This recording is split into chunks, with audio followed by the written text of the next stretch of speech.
Now, I think I may have muted my mic there, so I'm going to have to start all over again. So, a few things that I have to do. I have to start the stream, and I have to also remember to click go live, and I've also remembered to unmute my microphone.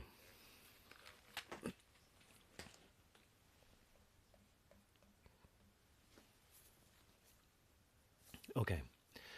So, today's topic is, well, I won't tell you, I won't give it away just yet.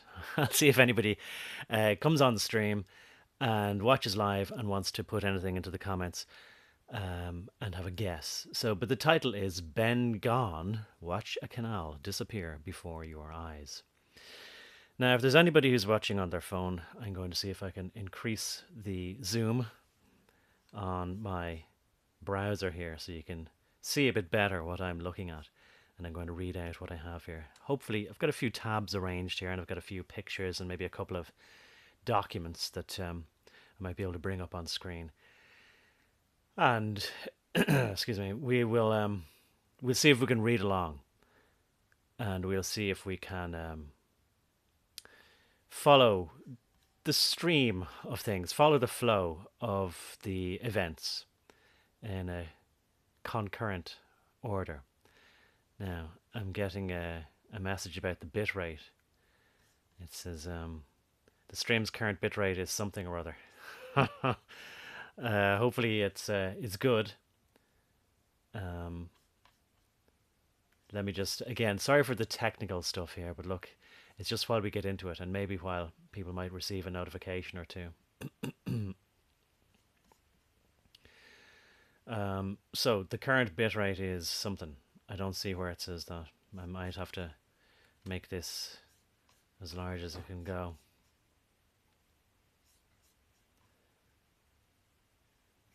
Yeah. All right. Sorry if this is extremely boring. Yeah. All right. I don't see what it was talking about there. I clicked to see what was the expanded message. Look, if I play this back, I'll just have to edit out the kind of the nonsense, you know. Yeah, this is this is not my best work so far. Uh, Maybe I should be grateful that I don't have much of an audience, at least right now.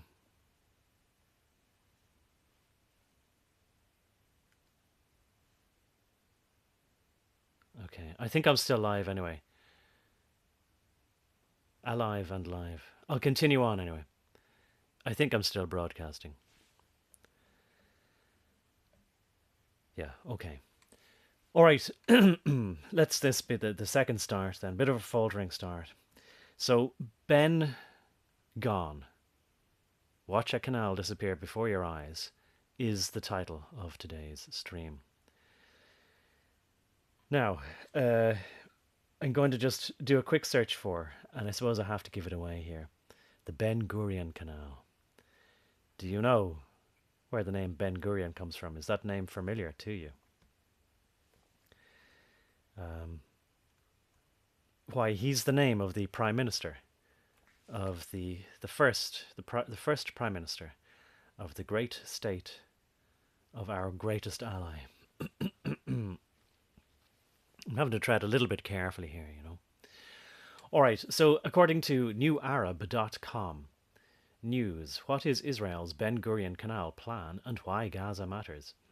What is Israel's Ben Gurion Canal plan and why Gaza matters? November 21st, 2023.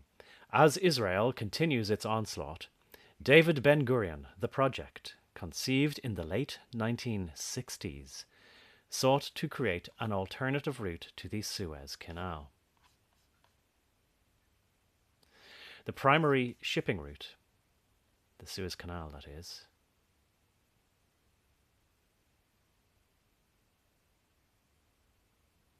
lost my place as I clicked into it, sorry about that. As Israel continues its onslaught on the besieged Gaza Strip, talks about a long discussed economic opportunity known as the Ben Gurion Canal project have surfaced online. Oh, let me see.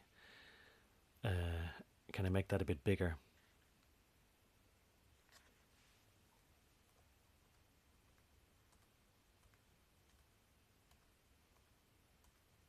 Right. Okay. I think that's about as big as it might get there. Um, excuse my coughing here. Right. Now here's a picture. Maybe a picture often tells 1,000 words. Look at that picture there. Maybe I'll open it up into its own tab here if I can.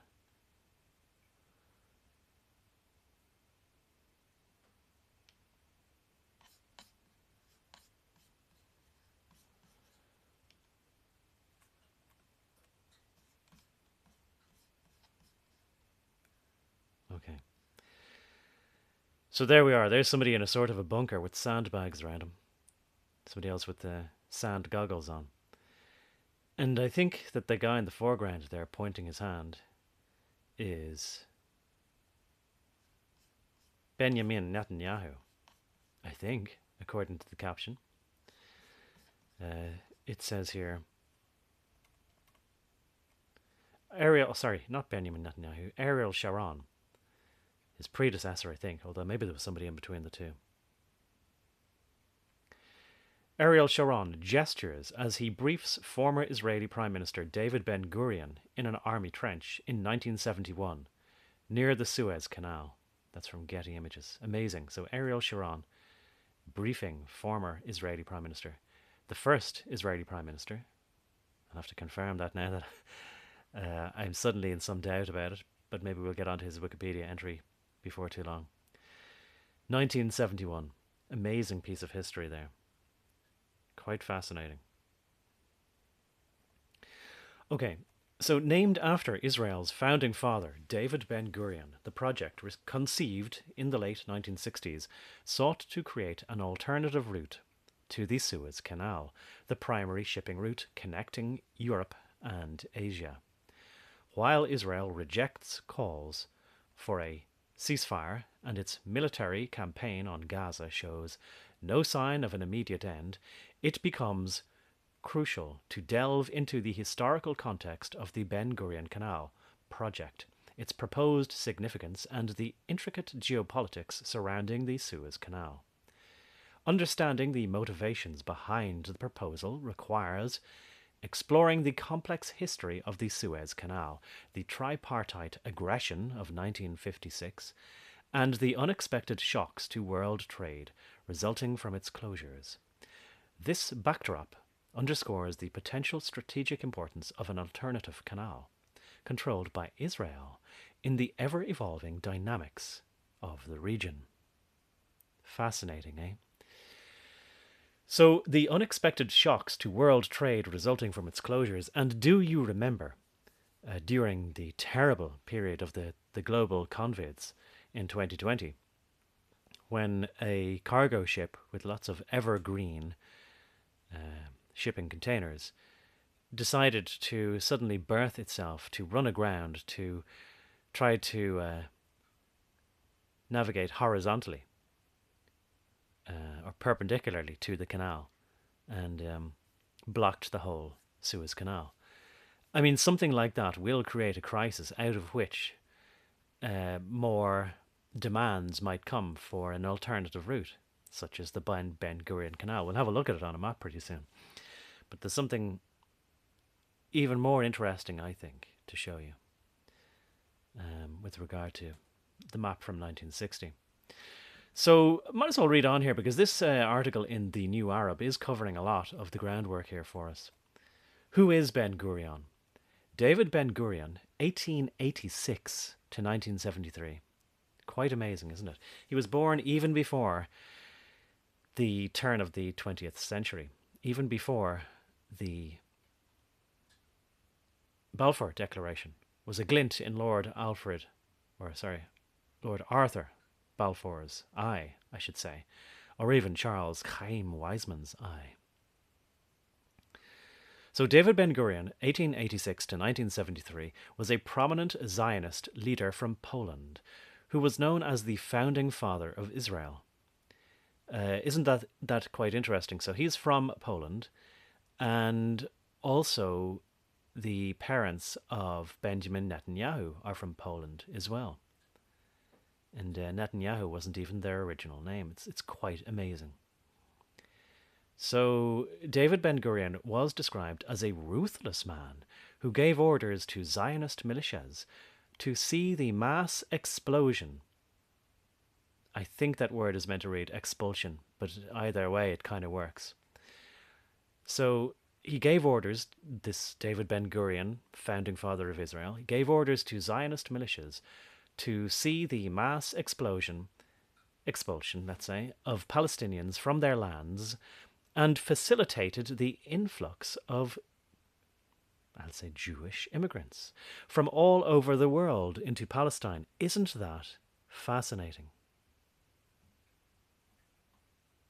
Quite fascinating. I'm wondering, are we still live? I think so. I think you might be able to understand why I'm wondering.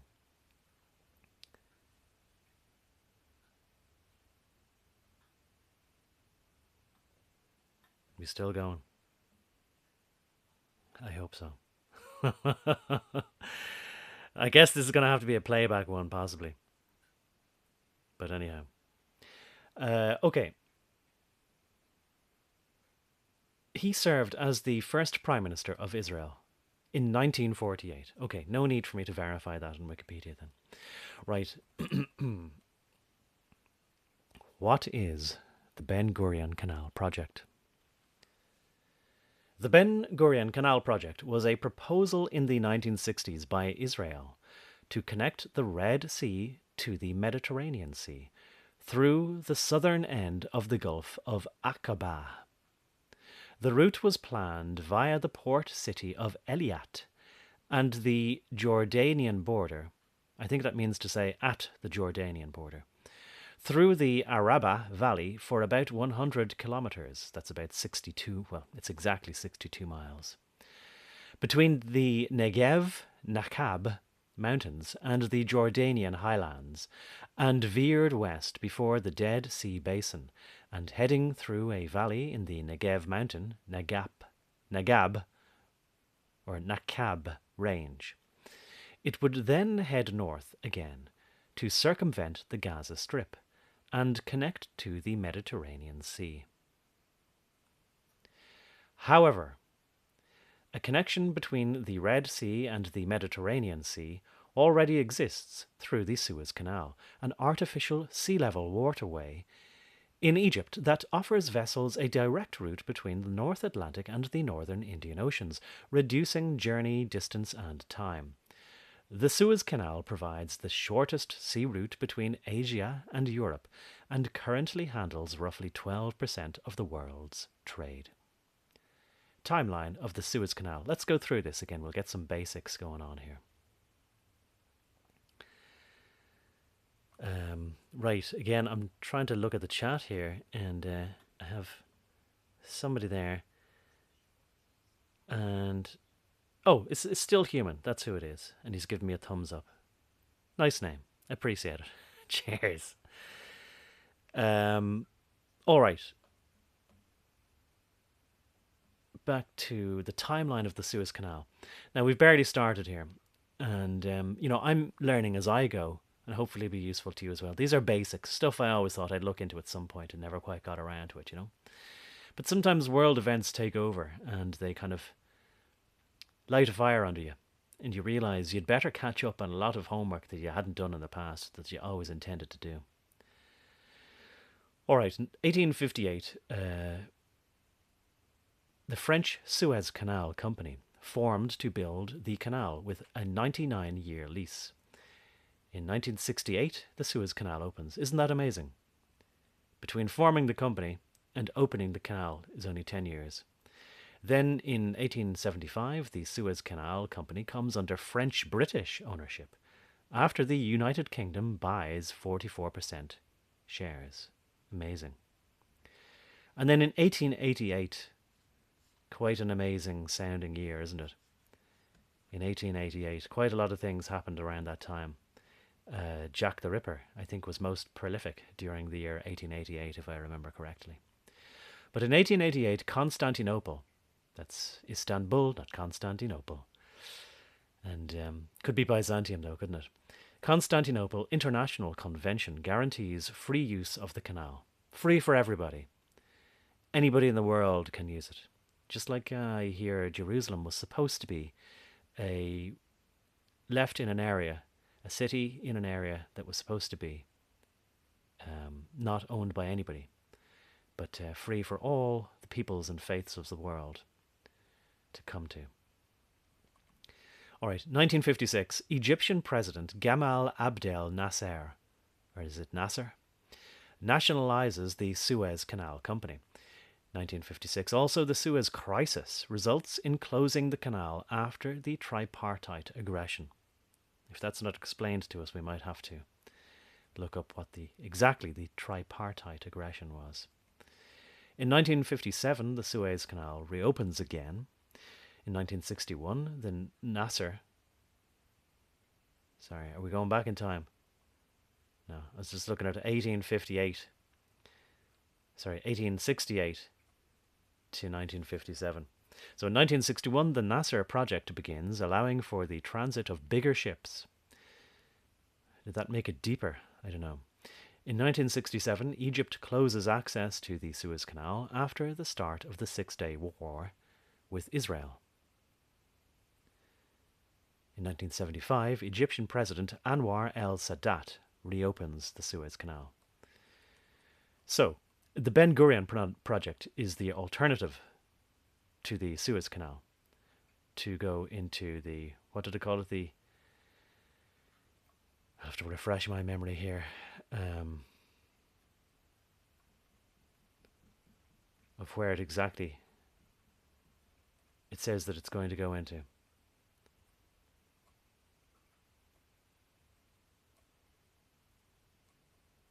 Sorry for the dead air there. So it said it was going to go into the Gulf of Aqaba, A-Q-A-B-A, Aqaba. Right. Why did Israel propose the project? Okay. Yeah, I think we can get through this. The Constantinople International Convention, signed in 1888 by the great European powers of the era, once guaranteed a right of passage via the Suez Canal to all ships during times of war and peace. However, after the Suez Canal was nationalized in 1956 by then Egyptian President Gamal Abdel Nasser, Egypt closed off access to the canal on several occasions, following the establishment of Israel in 1948 and the violent displacement of Palestinians, also known as the Nakba. I didn't know that. So the Nakba are either the Palestinians or the displaced Palestinians. Not quite sure now. But we'll read on, we might find out a bit more. I'll leave that link till another time. Egypt blocked Israeli vessels from accessing the canal from 1948 until 1950, affecting its ability to trade with East Africa and Asia and hampering its ability to import oil from the Gulf region. Access to the Suez Canal was closed to all international shipping in 1956, following the tripartite aggression against Egypt, which involved an alliance between Israel, the UK and France, who sought to regain control of the Suez Canal and remove Nasser from power. I see. Well, that explains the tripartite aggression. So Israel, the UK and France teamed up together against Egypt. I see. The canal was effectively closed during the conflict, and the situation escalated into a crisis with international and economic ramifications. The Suez Canal was also closed for a staggering 8-year period in 1967, at the beginning of the Six-Day War, also known as the Arab-Israeli War, which was fought between Israel and a coalition of Arab states, primarily Egypt, Syria and Jordan. When all land trade routes were blocked by Arab states, Israel's ability to trade with East Africa and Asia, mainly to import oil from the Persian Gulf, was also severely hampered. The closure of the canal was also a significant and unexpected shock to world trade and disrupted global commerce. An alternative to the Suez Canal, especially one under the authority of key Western ally Israel, would eliminate the potential use of the Suez Canal and the Straits of Tiran as leverage by Egypt against Israel or its allies.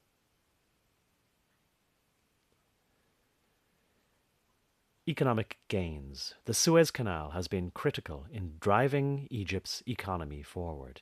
It earns revenues through tolls and transit fees collected from vessels that pass through the canal. In 2021, some 20,649 vessels flowed through the Suez Canal, an increase of 10% over 2020. Annual revenue stood at 8 billion in transit fees. Wow, that's quite lucrative, isn't it? And it is kind of amazing. I'll just pause to sort of say, I mean, it's quite amazing that the United Kingdom and France, or maybe France formed the company and maybe its workers, exactly wherever they were from, I don't know, built the canal or dug the canal.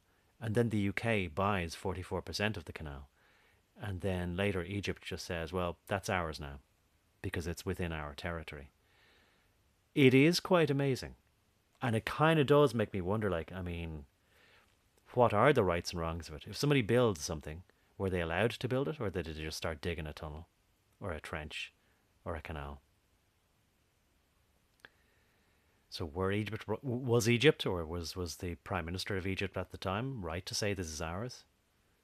I'm not really 100% sure on that, or what the international legal ramifications are of digging a trench between two seas or two oceans. Is exactly. Say, I mean, of course, people could compare to the Panama Canal as well. If America owned it, and isn't it strange how the United States just said, apparently, I'll have to look into it a bit better. Just at some point said, let's give it back. Let's just give it to the Panamanians. And I remember that people were against it at the time. American people were against it. It's a strange thing, isn't it? So it's lucrative, 8 billion in transit fees in 22 alone. The Suez Canal set a new record with an annual revenue of 9.4 billion for the fiscal year that ended 30th of June 2023. So we're really quite up to current year almost. Well, we have the figures for last year. While the canal is Egypt's economic centerpiece, attracting investments to the country and leading to the development of services and industries, its primary importance remains to be its ability to facilitate international trade, making an efficient global trade route. The Ben Gurion Canal, if constructed, would rival the Suez Canal and cause a major financial threat to Egypt.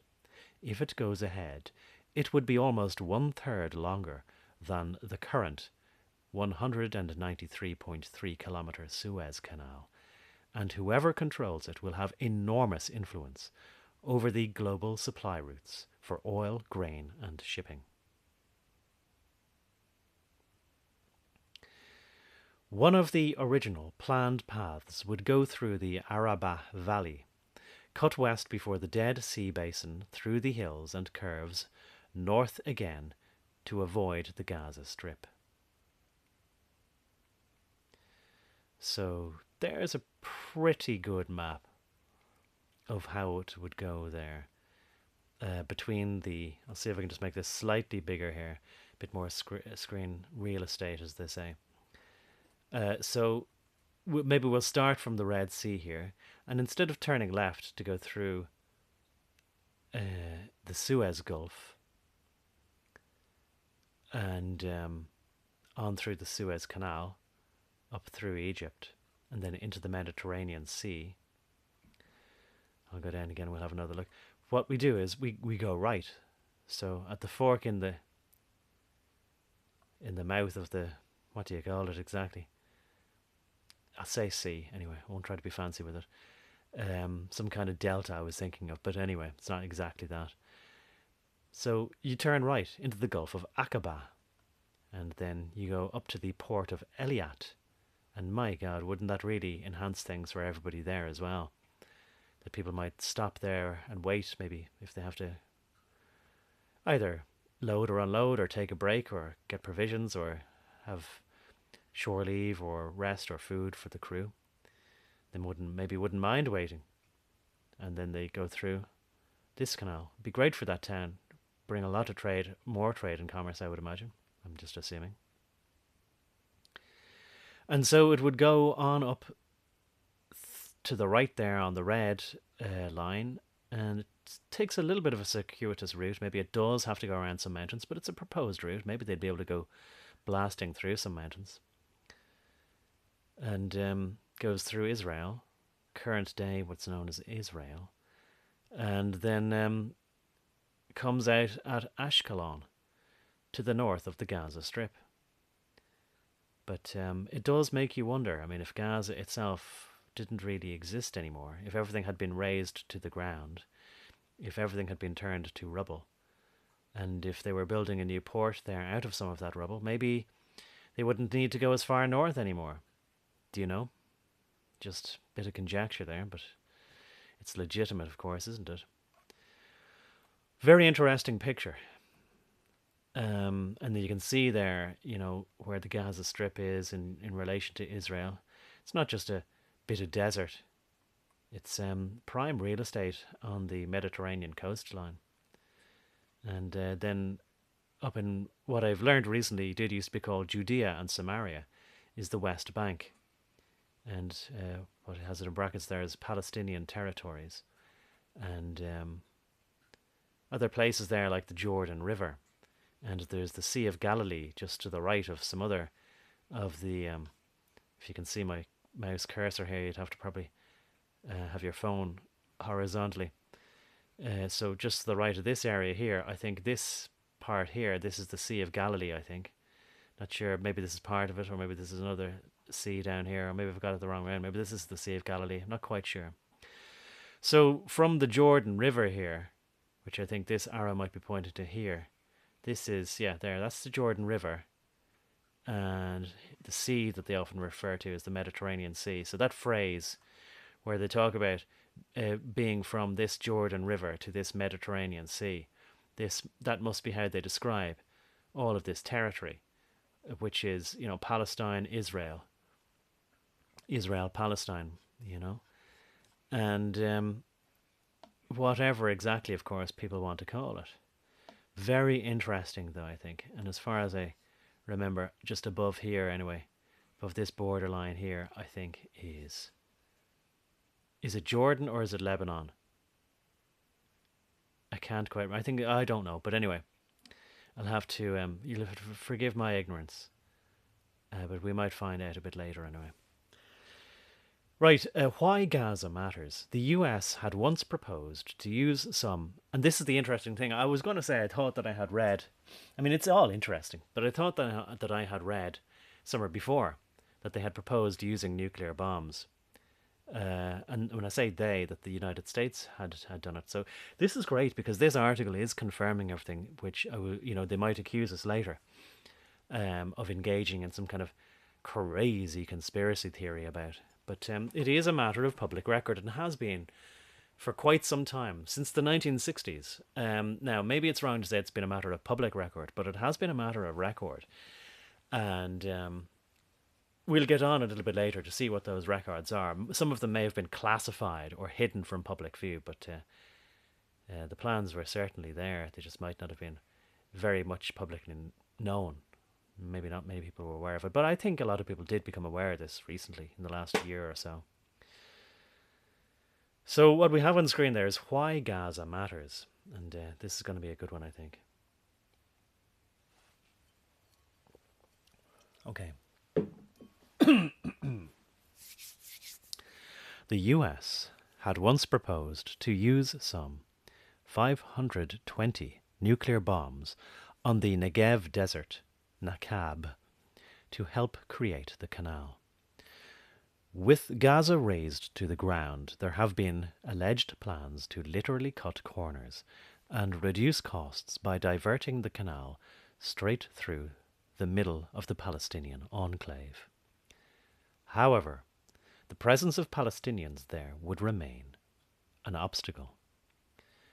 Since Israel launched its onslaught on the besieged enclave, it has pushed Palestinians to move south by relentlessly bombing northern Gaza before carrying out a ground invasion weeks later. At least 400,000 Palestinians have been displaced from the north to the south, according to the statistics from the Palestinian Central Bureau of Statistics, the PCBS. Some 800,000 Palestinians remained in areas considered north, namely past north of Wadi Gaza. Israel's indiscriminate bombing campaign, which has mostly targeted the north, has killed at least 11,470 people in Gaza, mostly civilians, including women and children. Well, that makes it even worse if it's women and children being killed. I mean, bad enough that they're killing men, but I mean, we could get over that, couldn't we? But killing women and children? The death toll has not been updated for days due to Israel's targeting of the largest hospital in Gaza, Al-Shifa, which was a center for collecting data on deaths and the wounded. So isn't that amazing?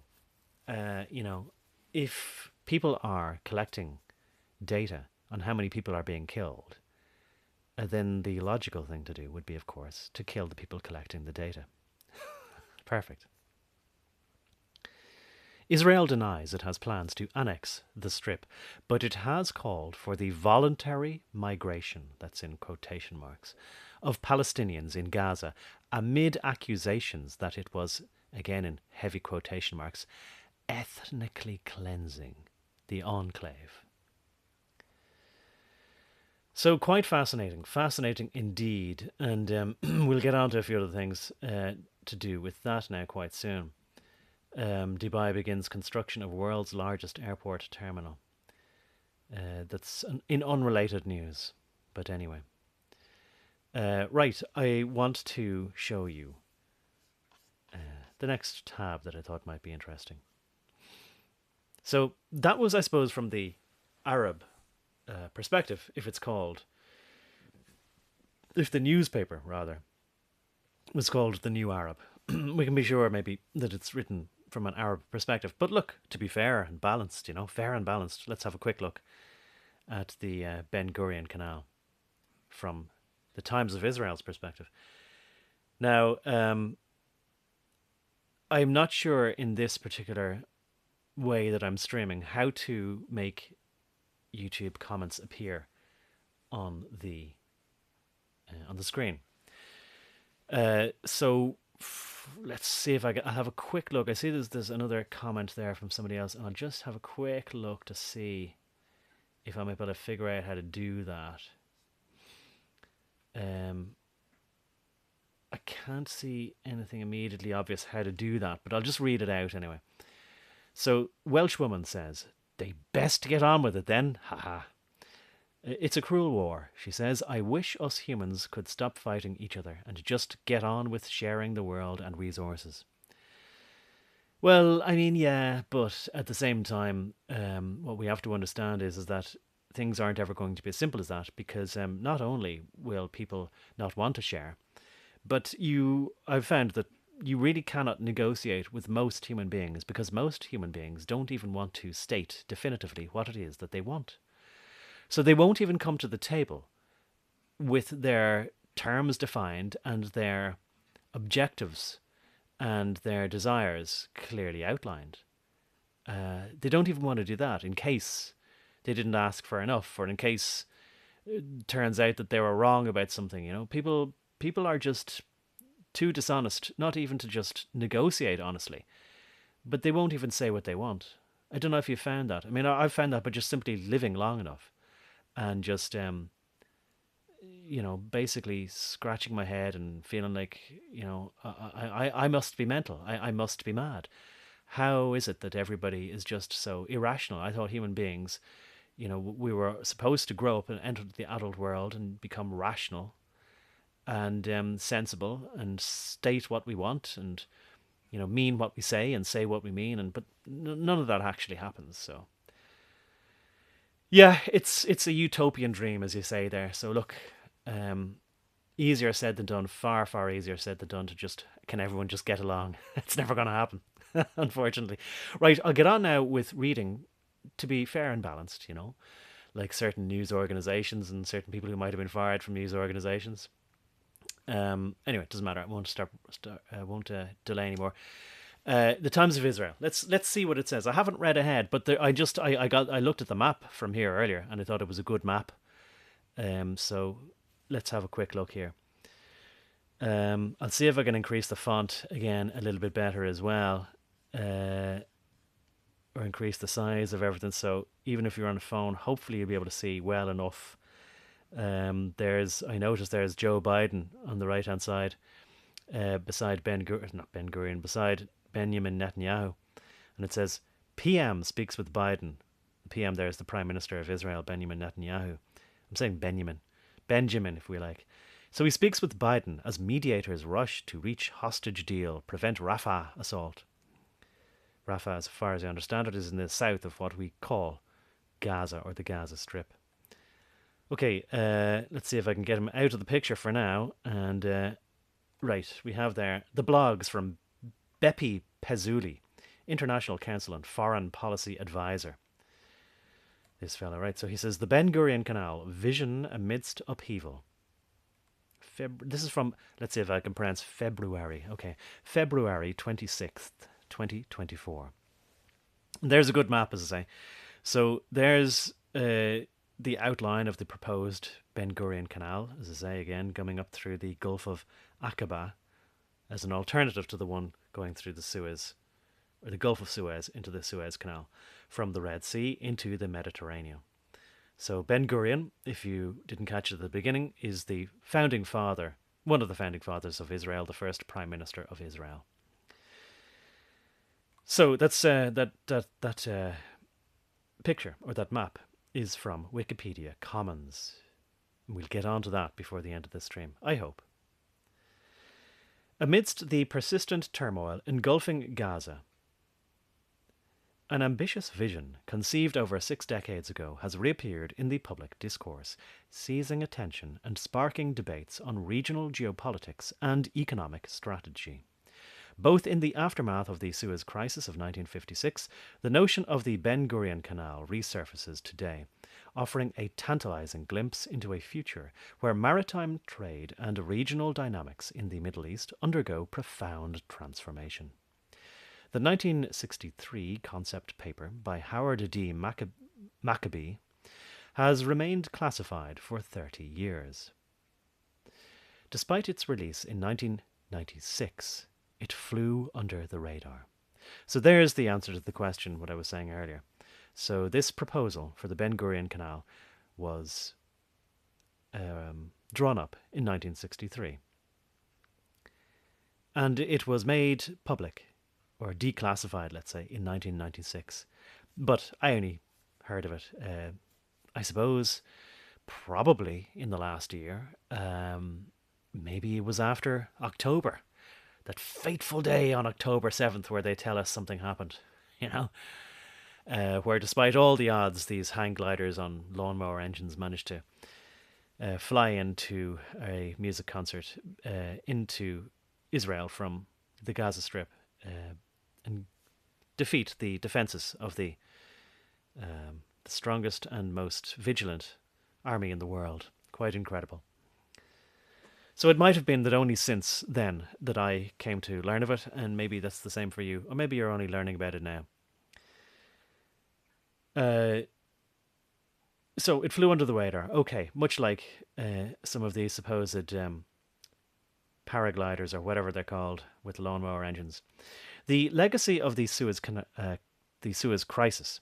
The Suez Crisis of 1956 reverberated across the global stage, leaving an indelible mark on diplomatic and political landscapes that resonates to this day, straining relations among major powers such as the UK, France and Israel on one side. Well, as we've learned from the previous page, in case you weren't with us, that was the 3 countries who waged war on Egypt. What did they call it? Something like the tripartite aggression, or something like this. Supported by the United States and the Soviet Union on the other.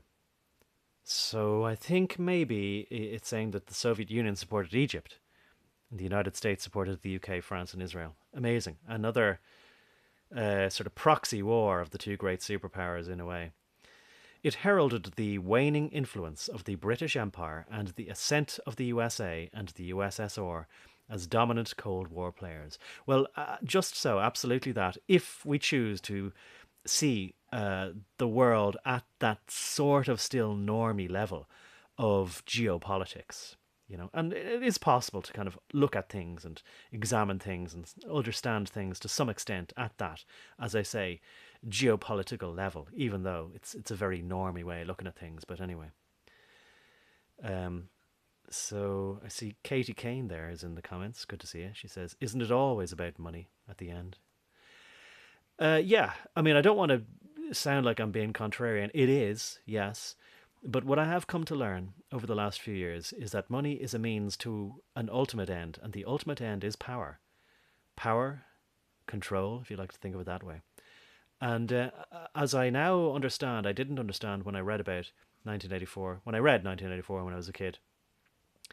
Because I was sort of saying, like, why? What's the party trying to do? Why do they want complete power? So what do they want to achieve once they have complete power? And as O'Brien explains to Winston Smith, he says, power is not a means to an end. It is an end in itself. That's it. They just love power. And of course, if you're a central bank, if you're a world bank, if you control all the international finance, well then, if you can print all the money you want, that no longer becomes your ambition. Global domination in every aspect possible becomes your ambition. Complete granular control over every aspect of every human's life. And all the goods and all the trade and all the economic, social and human activity. Complete control over their human sims, you could say. Their human farming, their animal farm. It's a grand game of Sim City, Sim World. All right, I'll get on with this anyway, and hopefully that's not going to sound as if I was contradicting it. I agree, it's about money, at least at this geopolitical level. Right. So yeah, again, and we can certainly see, all right, that and I was just looking at the UAE there recently, that the British Empire chose to stop protecting what are now known as the United Arab Emirates. Dubai is the biggest of the United Arab Emirates, and Abu Dhabi is the capital. And there's three others, maybe there's five others, certain Rumble or Odyssey. I learned that I think it was Al Sayed offered the British at the time, the British Empire, to pay them completely for their navy to protect them. And the British said, nah, it's okay. We're just not going to protect you anymore. You're on your own.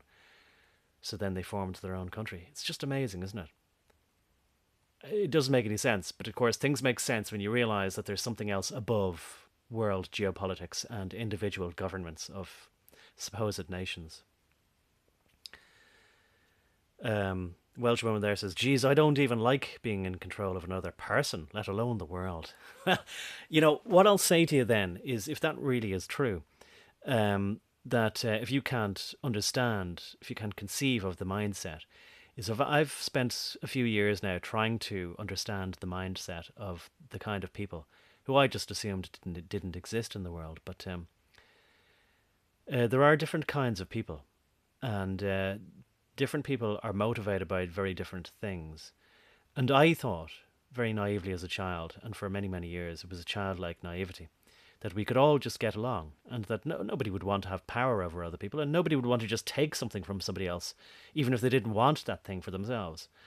But people are resentful and spiteful, and they don't maybe sometimes even choose to be self-analytical about what it is that motivates them. They just want certain things, and they'll stop at nothing to get it.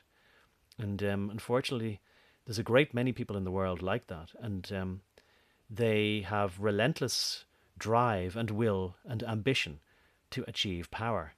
It's called the will to power, and it is what gets people up in the morning rather, and it is oftentimes what drives them to a way that is another aspect of what other human beings, maybe like you and I, cannot understand. We can't inhabit that mindset.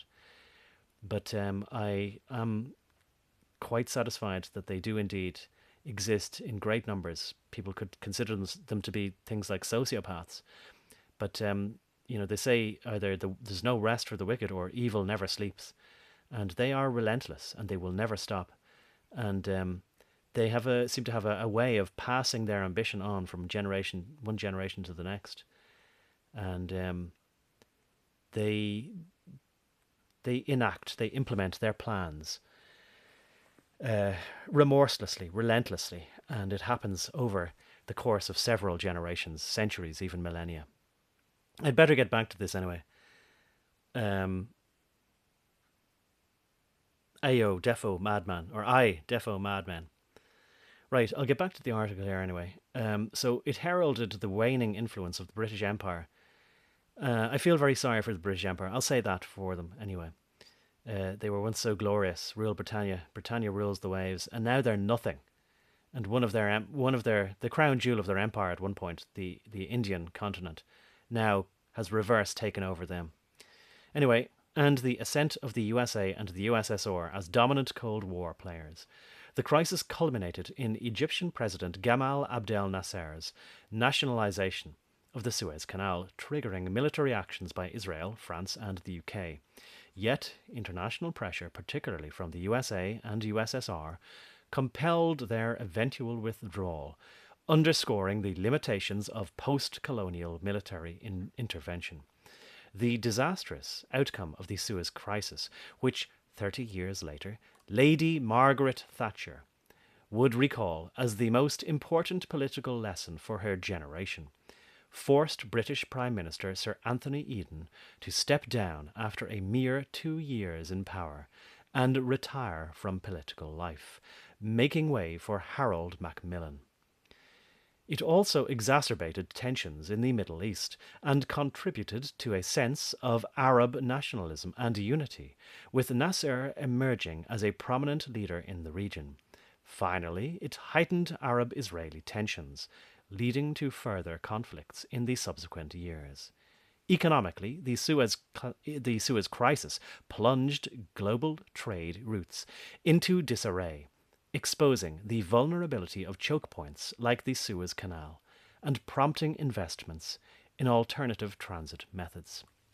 I mean, look, whether the situation of crisis was contrived or not, as Bill Clinton would have said, because he was taught well by Carol Quigley, and was it Zbigniew Brzezinski who said it as well? But they would have all known this. Basically, never let a good crisis go to waste. So whether they create the crisis or see the crisis coming and say, hey, this will fit our plan nicely, or whether a crisis actually happens organically, which is probably almost never, they have their playbooks ready, and they're going to take advantage of the crisis to do as what's the name of the fella who seems to be playing a very long con on people? Why do I forget his name? Anyway, manufacturing consent. They use the crisis to manufacture public consent for something that they were going to do anyway. Why can't I think of that guy's name? Supreme lefty kind of a guy. Manufacturing consent. Noam Chomsky. I'll bring it up on screen here just for completeness here. Manufacturing consent. The political economy of the mass media is a 1988 book by Edward S. Herman and Noam Chomsky. It argues that the mass communication media of the US are effective and powerful ideological institutions that carry out a system-supportive propaganda function. I better read it a bit more here. By reliance on market forces, internalized assumptions, and self-censorship, and without overt coercion, by means of the propaganda model of communication. The title refers to the consent of the governed and derives from the phrase the manufacture of consent, used by Walter Lippmann in Public Opinion from 1922. The book was honoured with the Orwell Award. So they know exactly why they named it the Orwell Award. To do with George Orwell in 1984, of course. A 2002 revision takes account of developments such as the fall of the Soviet Union. A 2009 interview with the authors notes the effects of the internet on the propaganda model. Right, I'll get back to the article, though, from the Times of Israel. The Ben Gurion Canal, a vision revived. Named in homage to Israel's founder, the Ben Gurion Canal project envisioned a monumental waterway connecting Eilat on the Red Sea to Ashkelon on the Mediterranean Sea, charting a course through the rugged terrain straddling Israel and Jordan. Its proponents envisioned a route that would circumvent traditional bottlenecks and alleviate congestion plaguing the Suez Canal. This bold infrastructure endeavour, that reminds me of, I'll have to pause here and, just take a note, because while we're looking through this, take a note of the back of the dollar bill, where it's Novus Ordo Seclorum, and then I'll have to look it up because the phrase escapes me at just the moment, where it's basically, please bless our endeavours. Let's see if I get it up here. So Novus Ordo Seclorum. So that's, and if I say the word, I'm going to get to the tag there, right? But Seclorum means world. And you can figure out the rest there, right?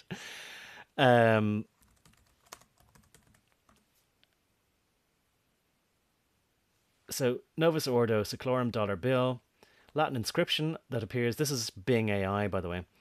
It is a motto that was added to the Great Seal of the United States in 1782 and is often translated to a new order of the ages.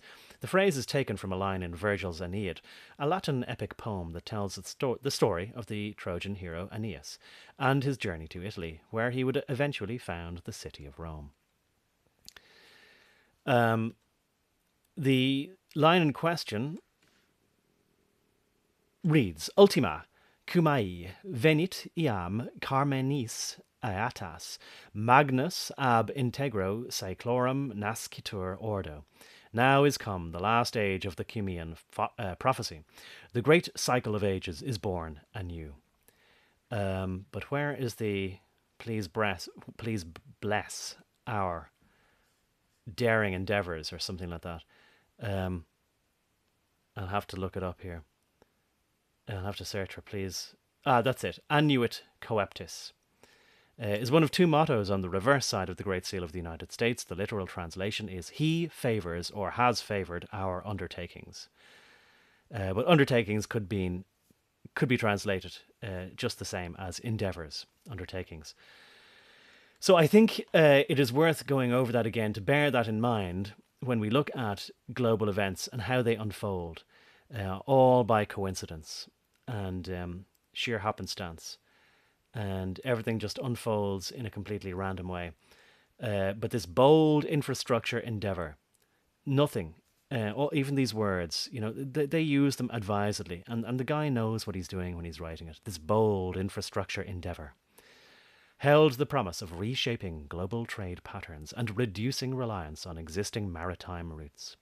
Today it holds the added promise of expanding on the Abraham Accords by seamlessly connecting to Saudi Arabia via NEOM. That's an acronym. It might explain it a bit later. The futuristic new city poised on the shores of the Red Sea. Maybe it stands for new something or other. I don't know. NEOM? New Maritime? NEOM? Maybe. I don't know. I'll just pause there. I see there's a couple more people in the chat there. Loken Garville, greetings, good to see you there. There's a few more comments. I have to scroll back now to try and catch up. Max Nemo, start there. He says, I have enough trouble controlling myself. All right, yeah. Well, listen, we all do. It takes a lot of practice to basically be master of one's domain in all regards, to exercise self-control over one's mind. He says, to the northern border of Israel is Lebanon. Thanks, appreciate that. The sea you were looking at earlier was the Dead Sea. Right, okay. Katie Kane says, at that level of wealth concentration, it's basically the same thing as power, in my opinion. Yes. Maybe it's different tools in a tool set. Katie Kane says, I agree, Nuevo. Oh, maybe I'm going to have to change chat. Maybe there's some of the chat that I'm not seeing because I need to see if I can select or change the chat to view all. Yeah, instead of top chat. That's it. Yeah. So I think Nuevo might have been censored there. Or maybe it's just coming in. No, it's just coming in a different order. You weren't censored. That's okay. Nuevo Laredo, who I think I can maybe say is used to be the Skywalker. I think that the leaders are toxic narcissists. Our own Prime Minister is our worst enemy here in Australia. Same around the world. Katie Kane says, I agree, Nuevo. I think only toxic narcissists and sociopaths desire positions of great power for the most part. Greetings there, Loken. And greetings, Jack. I hope I'm not encroaching on time that you are wanting to go online. Let me know if you were. And I'll try and wrap this up and maybe do a part 2 another time. Nueva says, thanks, Katie. Yeah, they have a character dysfunction. No conscience, no ethics, no morals. Seems like Dr. George Simon, Character Matters, has done some research on it. Nobody cares, says, everybody calm down. I am here now, and everything is going to be okay. That's great to know. Thanks for the calming reassurance there. Nobody cares. Doc Holliday says, thank goodness I was waiting. And Nueva says, NBC. Max Nemo says, very Masonic stuff on the dollar. Oh, yeah. Oh, for sure. Absolutely it is, yeah. As far as I remember, there's 13 bricks on the bottom layer, something like that. And the inscription is, one of the inscriptions anyway, on the bricks of the pyramid is 1776, I think it is anyway, in Roman numerals. But 1776 is not just the foundation of, supposedly, the United States. It is the institution of the Illuminati. Katie Kane says, their sheer hubris of telling provable lies with complete sincerity is a giveaway. They remain untroubled by atrocious behaviour. Absolutely, Katie. Yeah, it's amazing how they can lie, and they're so proficient at it, so used to it, so professional at it. They'd be great, absolutely great at poker. It's amazing. They can lie with a straight face. They know they're lying. We know they're lying. They know we know they're lying, but yet they continue to lie. They always deny with the mouth what the hands are doing. Nueva Laredo says, yes, it's me, Kevin from Australia. I don't think I knew your name was Kevin. There's Martin Webb. Hail, Martin. Good to see you. I haven't seen you in a while, and I hope you're doing well. Doc Martin. Combining two things there. So Jack says, about an hour from now, brother. I'm so pleased you've been covering these topics. Cheers. Glad you're appreciating them. And 13 layers of bricks, says Martin Webb, correcting me there. Thanks, appreciate that. And Stephen Crumley's in the chat there as well. That's great. I feel like there must be a fair few people in the chat now. I think it says 9 now watching. Okay, which is not bad. Not bad. It's good not to be sitting here on my own, talking into the ether, hoping that it's going somewhere, you know. Katie Ken says, I'm needing to heat the dinner. I've enjoyed the chat and discussion. Stay pesky and question everything. Okay, Katie. Thanks for dropping in. And I'll get back on now with it anyway. Back to the Times of Israel. So the prospect for the Ben Gurion Canal gains further traction in light of the recently forged UK-India infrastructure bridge. I don't quite know what that is, but anyway, maybe it'll explain. Solidifying ties, it says, between London and New Delhi through the rejuvenation of the historic cotton route and bolstering infrastructure connectivity between India and Gulf nations. Israel finds itself increasingly positioned strategically. Oh, look at us. We happen to be in the middle. of all things, of all trade routes. Isn't that fortunate? Who could have seen that coming? This ambitious initiative aims to establish robust connections linking India and Gulf states, extending to Israel via an integrated network of railways and maritime ports. Envisioned to enhance commercial and energy flows from South Asia to the Persian Gulf and onward to the Mediterranean, it ultimately extends its reach into Europe. With Saudi Arabia as the world's top oil exporter and the United Arab Emirates serving as the financial hub of the Middle East, both nations have long sought to secure their vital commercial and energy corridors against potential disruptions. Recent events, such as the conflict in Gaza. It's just a conflict, Goy. It's just a conflict. Okay? And assaults on vessels in the Red Sea by Yemen's Houthi rebels. Do you know, I keep meaning to look into whether the Houthi rebels might have been anything to do with the Houthi people in the, good God, what was that country? Why have I forgotten it? With the big G side. I'm going to have to take a moment to look it up. Why have I forgotten the name of it? It was the most infamous G side that happened. The Houthis, between the Houthis and the Tutsis.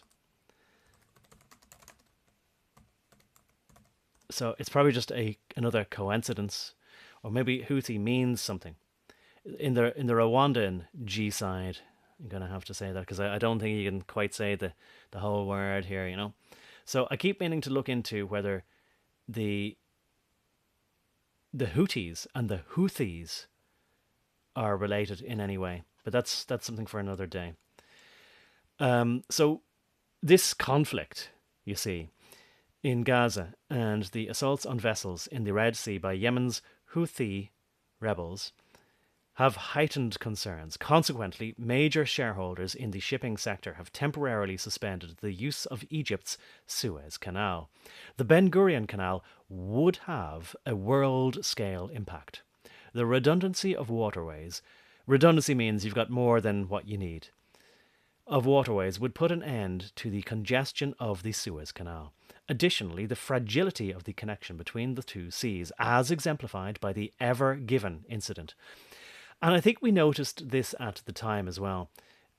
Ever Given is evergreen.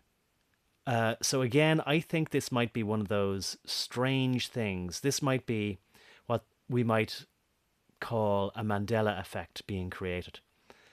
And you know, the way I can prove to you that it is indeed evergreen, and yes, evergreen did and does exist, is if you look at one of the videos I did recently on the red heifers. Well, there's a green evergreen cargo shipping vessel just beside the secure compound of the red heifers in that Shiloh enclosure.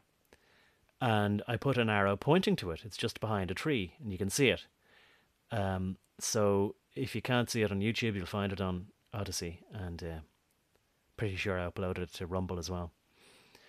So not quite sure, but I bet you there's a very interesting reason why they have this parallel name called Ever Given. Anyway, this incident that happened by complete chance and by random occurrence just so happened to contribute to the kind of thing that would create the public consent, or demand even.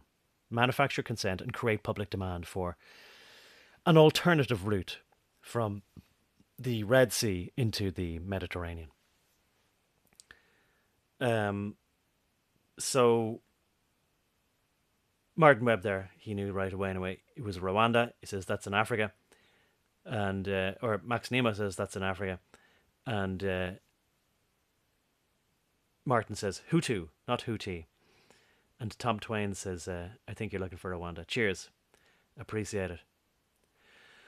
All right.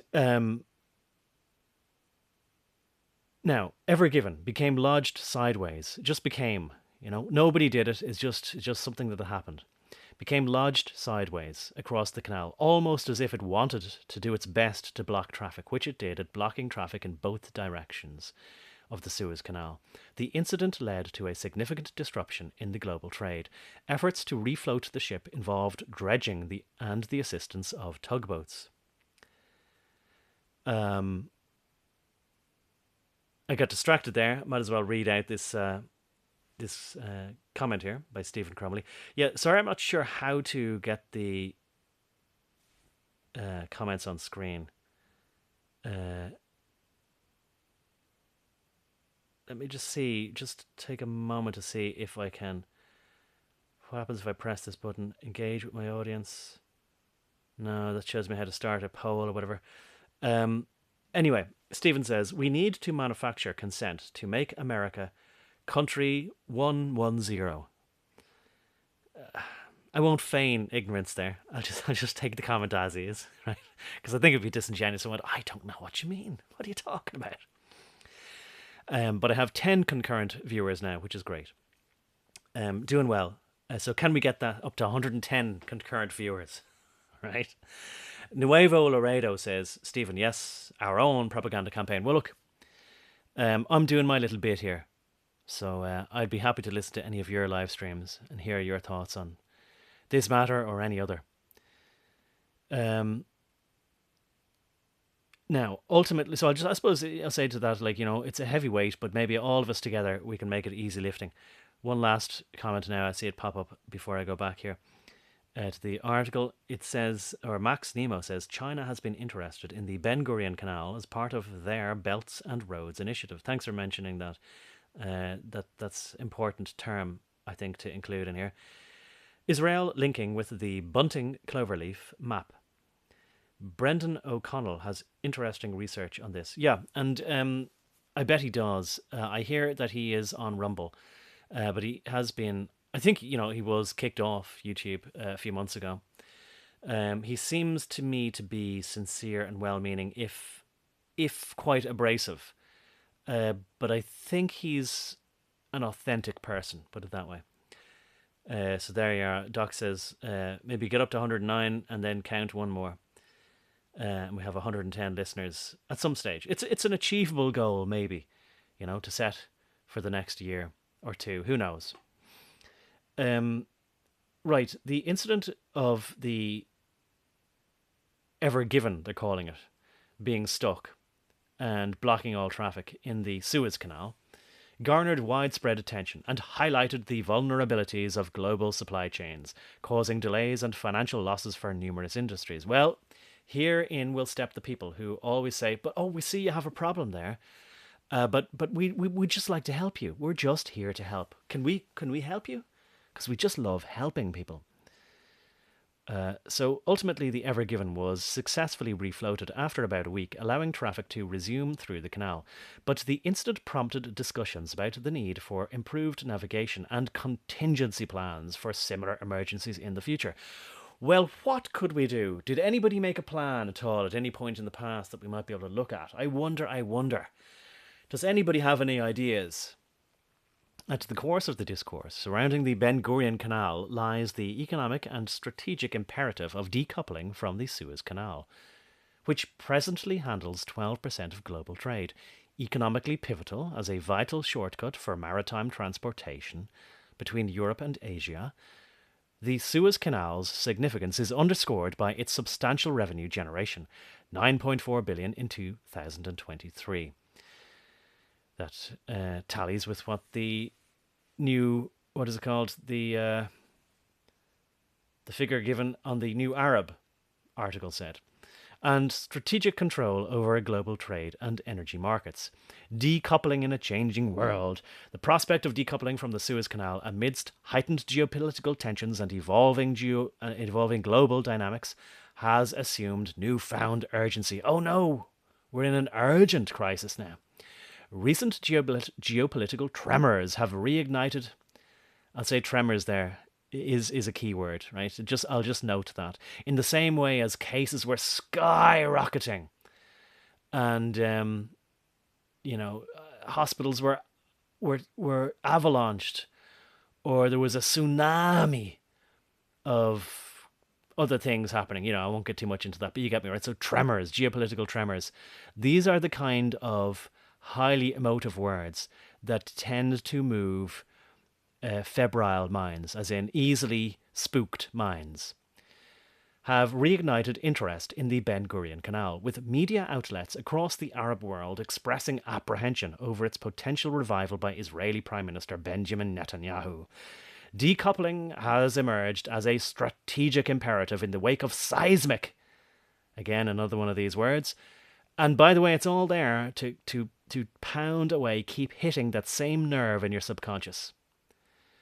The tidal waves, the skyrocketing, the tremors. Okay, first it was just tremors. Oh, now it's a full earthquake. There's seismic global events, including I'll say the convention, the VidCon convention, that we all were forced to attend in 2020, and the Russian invasion, as they like to characterize it there, of Ukraine. Concerns over economic interdependence, geopolitical stability, and energy security have prompted Western nations, in no particular order, to intensify efforts to diversify supply chains, bolster domestic energy production. Well, Germany decided to close all its nuclear power plants, didn't it? And didn't somebody decide to help them cut off their pipeline for gas to Russia? So that doesn't exactly help them, does it? But anyway, or maybe that was their way of helping them to become more independent and forge international partnerships, charting a course forward. Back in the 1960s, the realization of the Ben Gurion Canal faced formidable challenges. Realization can sometimes just mean creation of the concept in their mind, including opposition from the USA. And, well, now, I think we'll be able to find a document that will be able to show that it was, in fact, the United States Energy Department that proposed the idea. But, I mean, we have to ask ourselves, who exactly was it in the USA Energy Department? You know, like, which, in quotation marks, Americans was it? From the USA and logistical hurdles inherent in such a grandiose undertaking, the proposed use of nuclear explosions, the number 540 was quoted earlier, I think in the Arab article. The proposed use of nuclear explosives for excavation, as detailed in a declassified memorandum. Now there's a link to that. Maybe we'll have a quick look at that link. Oh, the link is gone. The link is gone. I mean, quelle surprise, but no, sorry. I can see that there is a link. We'll try it in a minute. From the US Department, the memorandum from the US Department of Energy. Well, that was my memory. I'm glad to have it confirmed, but I could have just read on and got you there. Just taking a quick drink of water there. So this memorandum from the US Department of Energy illustrated the audacity, the chutzpah of the project and the complexities involved in its implementation. Today, as the Middle East grapples with mounting geopolitical strains and the spectre of broader conflict looms. Oh no, there's a ghostly spectre of conflict. The discourse surrounding the Ben Gurion Canal assumes renewed significance. Isn't all that a very erudite, flowery type of language? Very well written. Given the crucible, so crucibles is where you compress and compound and pulverize and use fire to reduce everything to ashes, and maybe out of which you get a paste that you can add the water of life to, and then create some new elixir or new paste, new compound. So things get forged in a crucible of pressure and heat, and out of which comes a plan, an idea. That always, that they present it as being something we just thought of. We've just thought of an idea, of a solution to the crisis.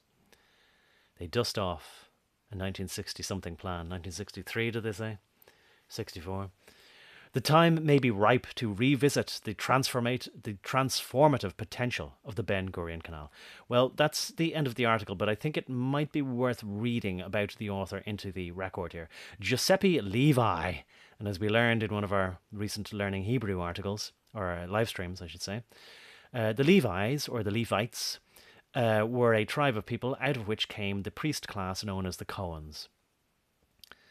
So his nickname is Beppy. He is a solicitor, or that's kind of like a lawyer, or somebody who advocates for his client in a legal sense. An attorney, maybe. Not quite sure exactly how it translates, but anyway. So he is a solicitor specialized in international financial law and a foreign policy scholar. His research interest is economic statecraft. Statecraft. In 2018, he published An Alternative View of Brexit, Milano Finanza Books, which investigates the economic and geopolitical implications of Brexit.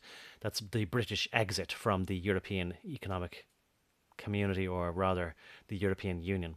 In 2023, Brave Books, Armando Publishing House, which highlights the role of private capital in the industrial policy mix.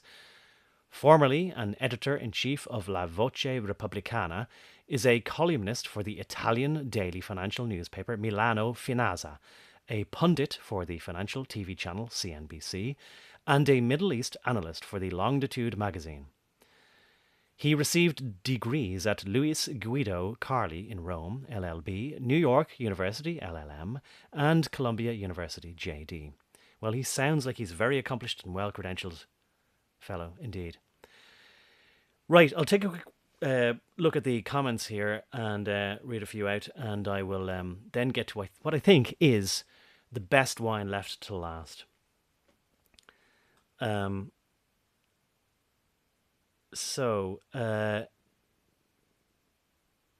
Stephen there says, O'Connell has been around forever. Stephen says, it's all just so tiresome. I agree. I'm exhausted. But I'm trying to redirect that energy later into, or out of just apathy, which is what exhaustion often becomes, and trying to just leave something on the record.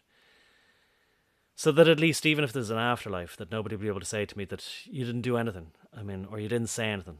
At least I said something sometime anyway. I tried to do something by, I don't know, putting things in my own words, because things always seem so simple if only people would do something about it. But of course, what can we do? Anyway, it's all just so tiresome. I agree. Maintaining a positive mentality, requires continuous effort. It sure does, Stephen. The grabblers are always so busy, says Doc. Nobody cares, says, have to keep the sheeple in fear. Yeah, that's their job, says nobody cares. Seems so. Tom Twain says, Germany doesn't decide anything of their own volition anymore. Certainly not. Not since the middle of the 20th century, And it has been occupied by the USA very directly since. But of course, who has been occupying the USA since then as well? Since before then, really. Now, where are we? Yes. We have to write things like that, Do I see, you see. What do I see with my eye? Hey! Stephen Crumley says, bolster is one of my favourite words. Max Nemo says, you're right about O'Connell being abrasive. He is a dog with a one-issue bone, but his research is helpful to fill in some gaps. I agree. I don't condone any anti-anyone view. We're all made by our creator. Okay, that's very magnanimous of you.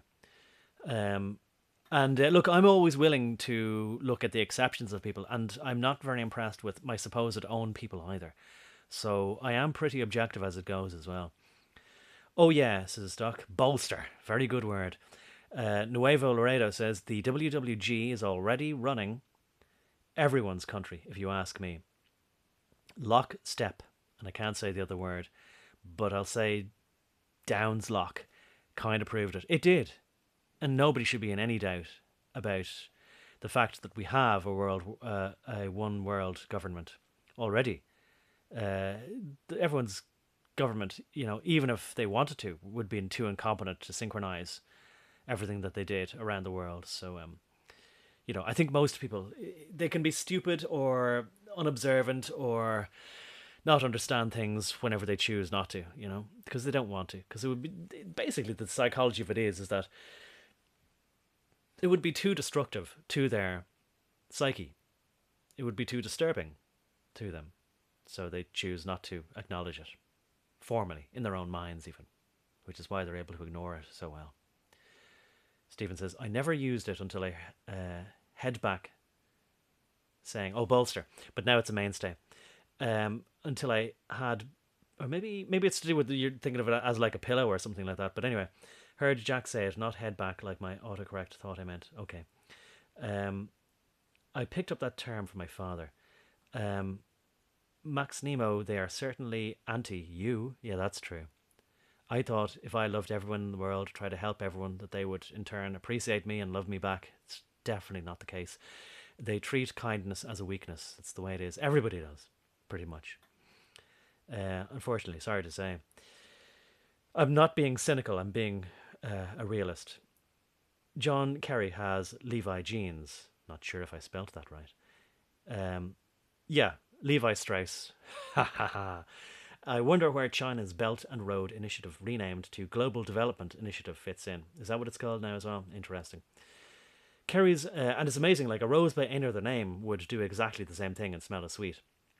But it works on people. Just call something something else, a bit more pleasant sounding, and the people will completely forget about what it used to be called, and they'll say, "Oh no, this is a great new thing. It's lovely." Stephen says Kerry's grandparents were Austro-Hungarian, I'll say roses. They've been working on it for over a decade, and not too many talk about. And nobody cares, says, and there are still people wearing face you know what's, and he's got I like that little emoji there as a safety pin. That's great. Right, unfortunately, as I say, still don't know how to, I can't see if there's a way to pop them up on screen if I'm not using StreamYard, which I'm not. I'm experimenting with a different way to broadcast. And one of the nice ways is I can keep a local copy no matter what happens. And there are some other pros and cons, but I figured it's always good to learn new things. Anyway, here's what I want to show you. So there's the map from Wikipedia Commons, from which we saw earlier a segment or a crop segment was taken from the Red Sea, which shows the current Suez Canal and the proposed Ben Gurion Canal, all to go to the Mediterranean Sea there, to have an alternate route, or what do they call it, like a redundant canal. You know, say if you've got two power supplies, one fails, you've got redundant power supplies. This is just redundancy in canals. Now, Wikipedia Commons, that leads us on to Wikipedia here. Can you see on Wikipedia here, I'll see if I'll make it a bit bigger here. Right, okay, so that's about as big as I can make it there. The Ben Gurion Canal project. There is a Wikipedia entry for it, or at least there was. But it was deleted. I found that interesting because I remember looking it up on Wikipedia and reading about it. And I'm going to tell you now that my memory of it was that there were some pictures with it, which I said to myself, I must download those pictures. And, or at least take screenshots, and I didn't. And then I came back to it about a month later, maybe 2 months later. Actually, maybe it was more than that. And it was gone. But the nice thing, anyway, is that you can click check for a saved version. And it'll take you to the Wayback Machine, or the Internet Archive is what it's often known as. So, let's do that and see if I can do it live. I've taken some snapshots, but I think if I can do it live, it'll be more sort of effective proof that I didn't do any trickery. So check for saved versions. And here it takes me to the Wayback Machine. And isn't that interesting? Up pops the Ben Gurion Canal project. Now I'm just checking to see whether that's coming up on screen now. I think it is. I think you can see that. I'll just pause there for a moment and just say what Nuevo Laredo has written. He says, we have so many Chinese immigrating to Australia and Indians and any other nationality. And he has a smoking koala there. I like those little emojis. It's not Australia anymore. It's pretty much part of the global initiative already. Oh, yeah. Oh, yeah. I mean, look, you're not alone in that regard. I mean, that's the same with every country in Europe. And the same with the United States. This is where we are now. And so, basically, I don't think there's any way you can undo any of that. So basically, all they have to do is formally just make it all legally so. A one world government and dissolve countries in a legal way. They've already done it de facto. They just need to do it. Is it de jure? I don't know, but anyway, or de jure. So Nueva says, thanks for sharing. I had not remembered about this Ben Gurion project. I can't imagine where we will be in a year or two.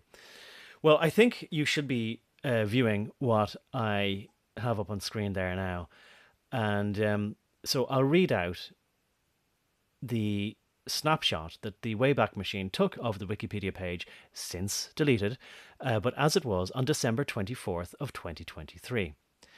And it says in red, an editor has nominated this article for deletion. I wonder why. Now, there's probably discussion on it, but it says you are welcome to participate in the delete discussion, which will decide whether or not to retain it. Feel free to improve the article, but do not remove this notice before the discussion is closed. Anyhow, I better read this while I have it on page. It says, the Ben Gurion Canal project is an alleged Israeli project to build a canal through Israel to connect the Gulf of Aqaba to the Mediterranean Sea. Such a canal, excuse me, such a canal would be an alternative to or supplement to the Suez Canal, which runs through Egypt. Supplement. So that's their way of finessing it. Oh, it's not an alternative. Oh, no. It's a supplement. We just want to help you, Egypt. But it does say below that, it says 1963 US feasibility study. In 1963, H.D. Maccabee of the Lawrence Livermore National Laboratory, as part of Project Plowshare, and under contract to the United States Department of Energy, wrote a memorandum that explored the possibility of using 520 buried nuclear explosions to help excavate a canal through the hills in the Negev desert. The document was classified until 1993. Isn't that fascinating? That they were just going to use 530 nukes. Amazing. Now, this black and white document down here, I think I'll try for that in a new window. Do I have that already open? I do, right. Okay, so it says File. Possible route for the canal across Negev, 1963. Now, my memory is that this was unredacted, that there was no black marker or ink removing the writing that was on that map. I'm going to open the original file, as it calls it there, and put it in as large as I can there on the screen for you. So we have, I mean, I like the authenticity of this in that we have somebody's penmanship, their actual fountain pen, I think is probably what it is, or maybe it's a felt tip pen from the 1960s, early 1960s. And he has written north, and the arrow pointing north, and Mediterranean, and it's on a scale of 1 to 1 million. And we see all these names, even though they might be changed now. Neutral zone of El Gaza. And neutral zone of Jerusalem. So Jerusalem was supposed to be a neutral zone as well. But now, as we know, Donald Trump moved the Israeli ambassador, or what's it called? The Israeli embassy to Jerusalem during his term. So he was the greatest friend to Israel that they ever had. And then we have the proposed route for the canal here running through there. It's not quite as smooth as we saw on another map. It's just kind of lines that somebody would have drawn with a ruler. But it says here, in penmanship again, canal route. But again, that Wikipedia entry said is an alleged. But I do very much appreciate seeing this. And then an arrow pointing down saying to the Red Sea, to Red Sea. Unfortunately, my memory is that this was not blacked out, but I can't prove it because I never took any snapshots, didn't download it at the time. I thought that I had, but anyway. I really would appreciate seeing what was written there. And above here, we have figure 1, and then something again blacked out, and then around where the neutral zone of Jerusalem is pointing to, again, several things blacked out. just, scribbled out, or with either a fountain pen or a black marker, I suppose, maybe. It's a pity. It's a pity. It's a great pity. If anybody ever finds that map with those things visible, maybe it's not much anyway. Maybe it's hardly anything that groundbreaking or exciting or interesting, but I would like to know. And I like your question there, Tom Twain. Did they have felt tip pens in 1960s? I know there was a bit of confusion over ballpoint pen ones. I know that too. What I can tell you is that as a child in the 1970s and 1980s, we did have felt tip pens then. And I can't remember whether the adults were thinking of them as being new inventions then or not.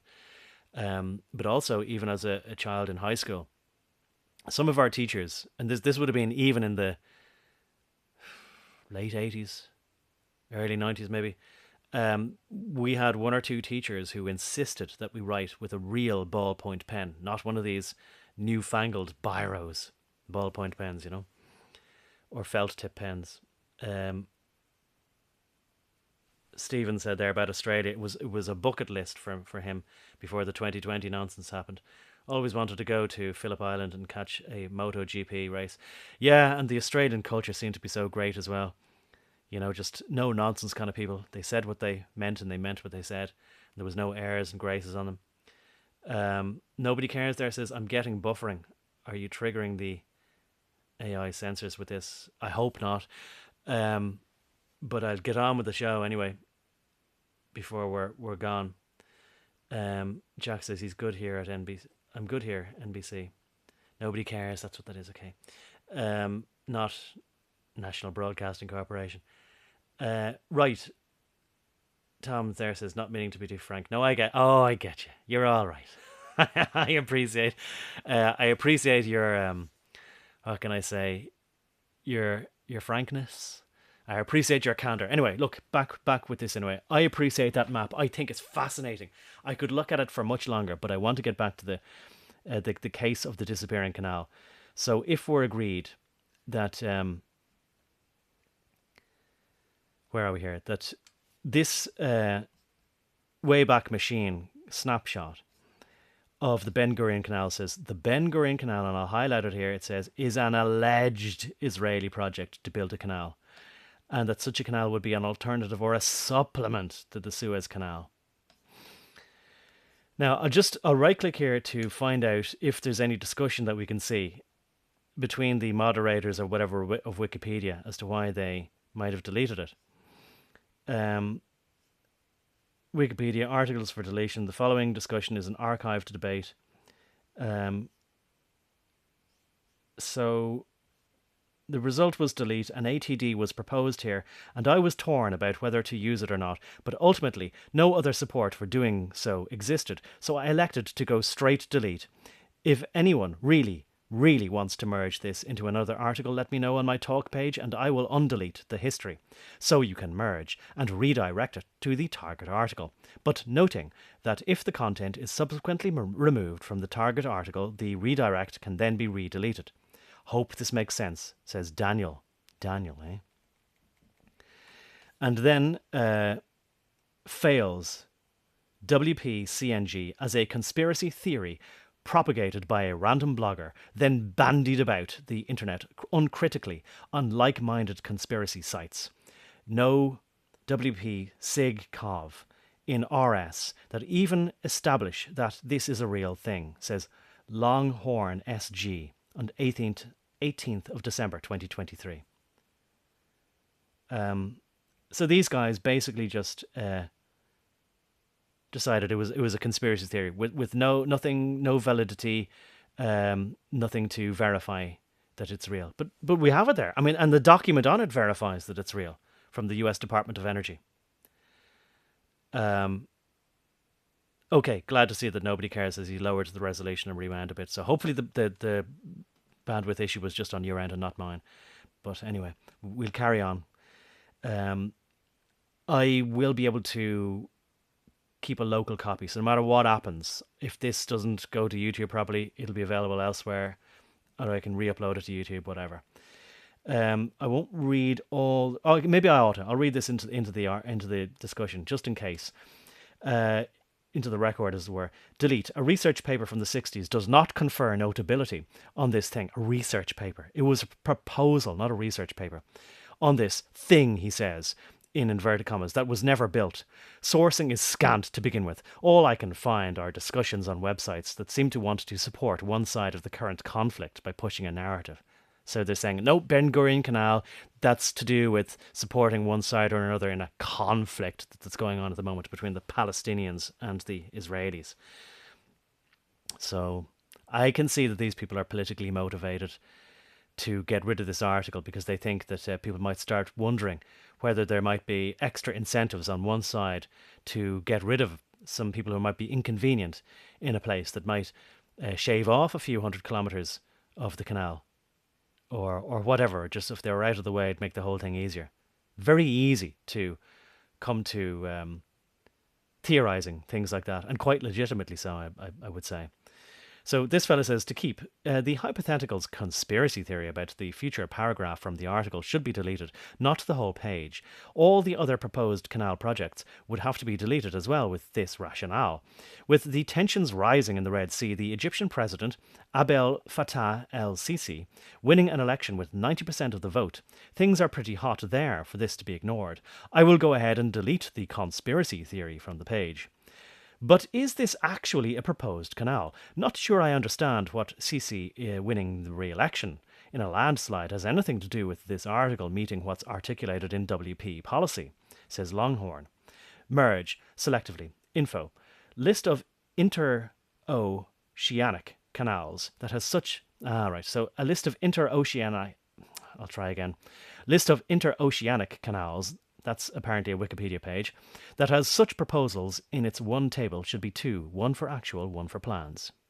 The non-conspiracy part of this article belongs there. Negev Canal is the name under which this American plan is now known, and should be the name in the table. There are additional sources for this awkward plan. Delete. One paper from the 60s. Come on, says Zanahari. Again, the names kind of speak volumes themselves. Delete. But delete. The necessary RS are non-existent. Says Hal 333, I think might be his name. Delete but. It appears that Israel has no such project and therefore there is no proper name Ben Gurion Canal Project, and the article title should be deleted for that reason. However, ideas for a canal through the Negev to the Gulf of Aqaba have been tossed around since at least the 1880s. Prior to the founding of Israel in 1948, it was called the Palestine Canal, which is currently the name used at list of interoceanic canals, but perhaps a term like Negev Canal, I nearly said something, probably better than Negev Canal, as I doubt that this is a proper name, would be preferred now. The 1963 Maccabee idea is already mentioned at Project Plowshare and Peaceful Nuclear Explosion. I have no objection to merging any good content into other articles. In principle, there could be scope for a standalone article about the various ideas, actual, i.e. non-conspiracy theory, for a Negev Canal. On the other hand, WP does have articles about notable conspiracy theories, so I don't accept that this article should be deleted just because it's a conspiracy theory, although it is arguable that it is not a notable conspiracy theory, as few sources call it such. That's Nerg. Delete and salt the earth, says Andre. So he's saying, do a scorched earth policy on this article.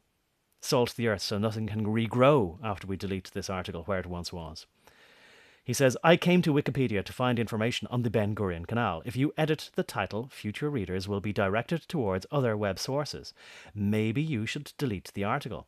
Readers would be directed to sites that offer more information than just a conspiracy theory.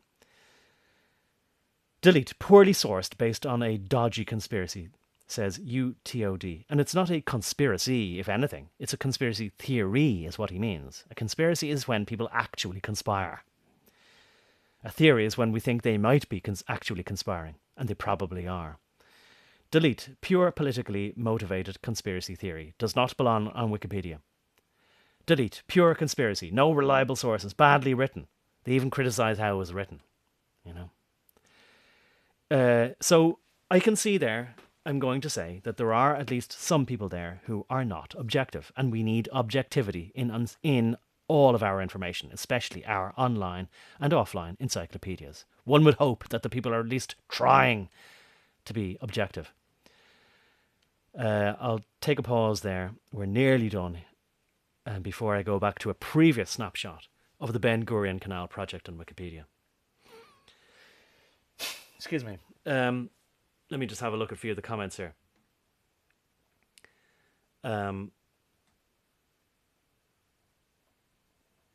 So I'm glad you understand there exactly, Nuevo. What a suspicious deletion of the article. Sounds suspicious. Good find. Wonder they were proposing using those nukes from the giant stash they swear they don't have from stealing tech from America. But no one even knows that anymore. Look, alternatively, I do think that they might be playing a big game of bluff with regard to that everybody is at a big world table bluffing about even the existence, the whole concept as we think we know it, of these supposed weapons. But that's the other side of the coin. I don't know, though, is my stance on it. But that's I'm interested in finding out the truth. Max Nemo there says, amazing how much in general has been deleted. Keep old books and encyclopedias. Nobody cares says, and where would they be getting the nukes from? Doc says, I've got an old dictionary from the late 1800s. Strange how different it is compared to a new one. Yeah, maybe, I wonder, I'd be interested to know what one you have. I have a dictionary, I have an encyclopedia from 1895. It's the Oracle Encyclopedias. And there's some interesting entries into it. I must start reading those in on a Sunday morning or whenever, on a weekend, you know, just to get a few in for the record as well. And the Antarctica stuff that I did, I think that's on YouTube mostly. Or I think it is on YouTube. I think I did some pictures and things that I scanned up and put on it. So it's fascinating. And of course it's great because, I mean, you know, barring any kind of strange magic they could pull or what do you call it, Mandela effects, they can't delete the physical books that we hold. Jack there's I think it's moved on a bit. Nuevo says, reviewing Japanese bombings, it looks more like incendiary bombs and the test footage has been faked. Yeah, there's a lot of matchstick houses being blown up with weird stuff, and I have heard indeed that Nagasaki and Hiroshima might have been bombed with napalm or other regular TNT. Max says, that's great, I bet it's interesting. I personally, says Jack, don't buy that nukes are real. More scare tactics, because G-bombs will suffice. The people will believe that they've been nuked when they see a mushroom cloud. Yeah. Orwell, says Max, hit the nail on the head when it comes to history rewriting and word engineering. Yeah. Nobody cares says, funny how the definition of driver has been twisted over time. Tom Twain says, one needs an old dictionary more than ever now. All this newspeak is wrecking my ability to communicate with the youth. Yeah, that's a way that they definitely. I've noticed that as well. I mean, I've realised that. That's how they put barriers between each generation, so that they get their ear instead of their parents or their older brothers or just their older fellow nationals who are in the same country could be able to pass on advice. Well, they won't listen to us, and that's the way it is always. You know, the 1960s kids didn't listen to their parents. They wanted to, you know, go to Summers of Love and rock concerts and take LSD from Timothy Leary and all that kind of stuff. Nuevo Laredo says, D-I-C-K was the first word we looked up as a 6-year-old infant school student in about 1977. Tom says, I thought JFK stopped them getting nukes. Oh, wait, that was before the event. Look, according to standard geopolitical history, he tried to stop them getting nukes. And there is a theory that they got rid of them then. Stephen Crumley says, I concur about the existence of nuclear weapons. Just give me one moment here.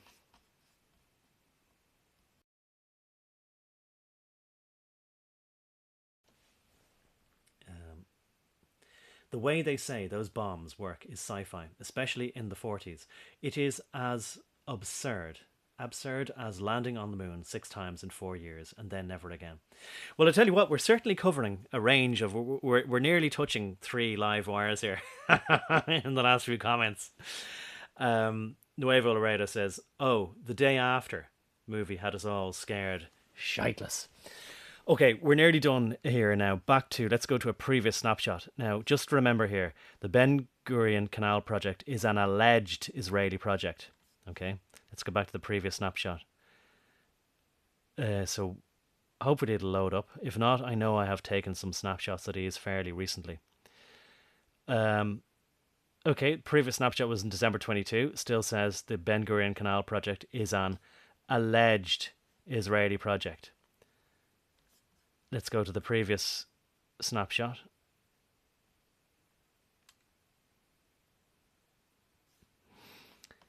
And here we have on November 14th, the Ben Gurion Canal project is a proposed canal project. Now, I find that very interesting, that prior to deleting it, in December, at some stage, or I suppose it could have been late November, because we went between December 22nd and November 14th. So at some point between November 14th and December 22nd, somebody went into this article and changed the wording from the Ben Gurion Canal project is a proposed canal project to the Ben Gurion Canal project is an alleged canal project, and nominated the article for deletion.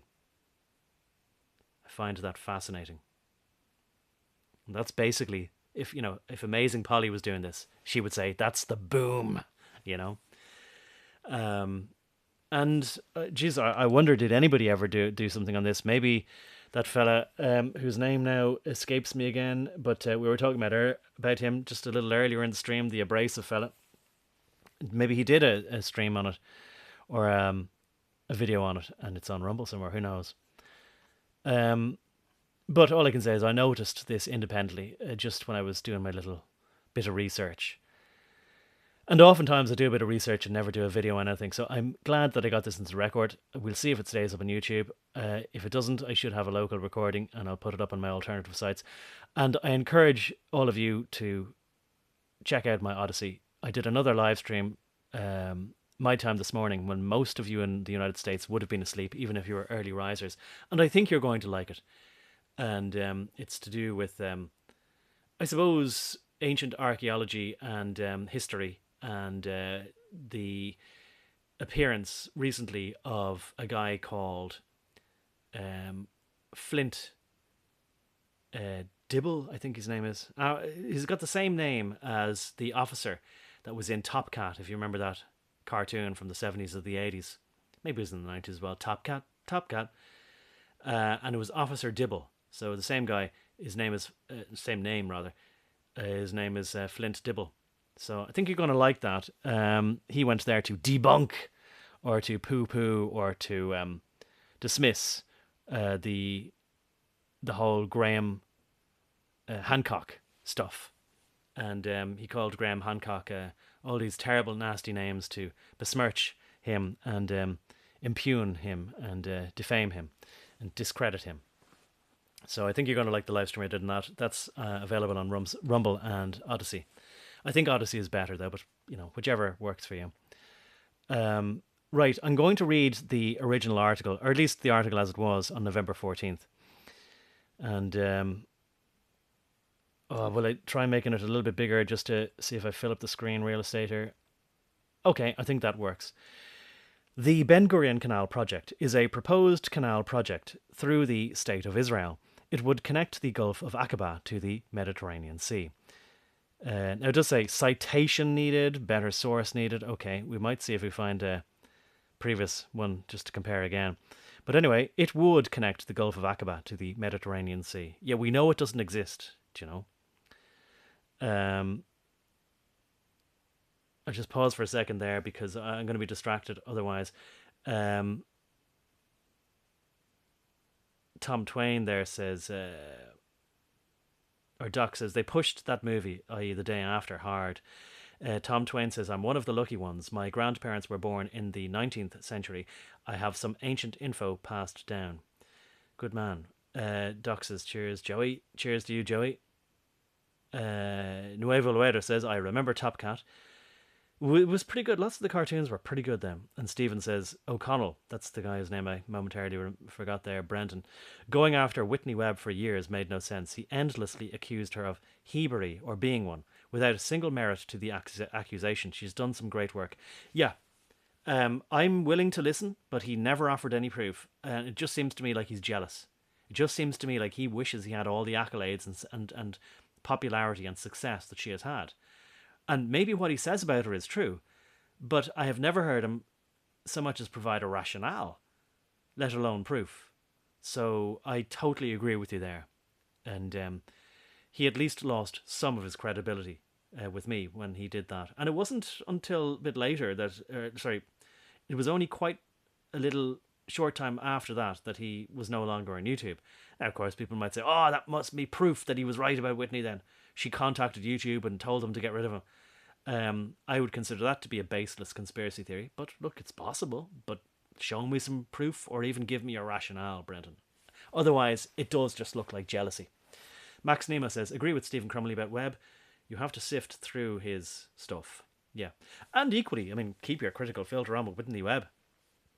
She is a great fan of Glenn Beck, and she ought to know that Glenn Beck is not to be trusted. She ought to know that he is not sincere. There's a couple of videos I've done on him, and go have a look, and you'll know what I mean. He's a Mormon, but I did a video before about with JC and a couple of little shorter ones about why Mormons or how Mormons are wrapped up in the whole thing. Anyway.